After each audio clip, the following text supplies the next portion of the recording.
Hi, I'm Dr. Steve Grinstead, author of the book Freedom from Suffering, A Journey of Hope, and someone living with chronic pain for a long time now. Today I want to talk about hopelessness.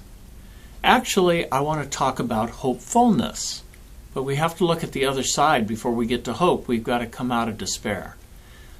This week I've already met with several people who are in such a hopeless, helpless place that it was such an honor and privilege to be able to work with them, and by the time they left my office to once again have a little bit of hope. I know for me in the early days how hard that was to believe that anything was possible that was going to make my life better.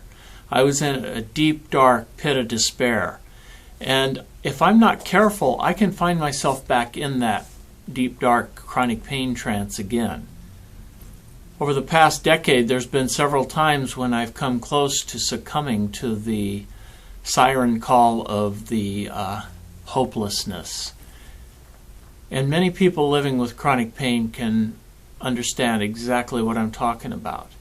For those of you that haven't lived with chronic pain, imagine what it must be like every day, without end, to know when you wake up that this pain condition is going to be one of the things that's on your plate for today. Today I choose to look at my pain as my friend, and I've made peace with my pain. You know, even though pain's my friend, there's some days I can still get very mad at my pain.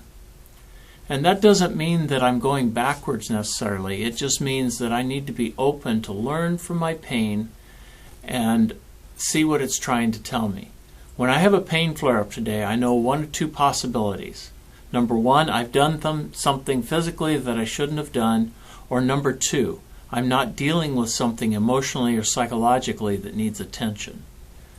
And today I want to be free from suffering. I've been able to say I'm free from suffering for over 28 years, and believe me, I don't want to go back.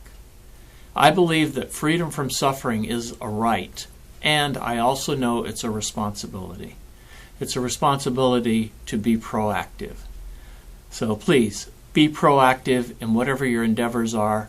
And this is the early part of the year, so I'm wishing you a prosperous and peaceful new year.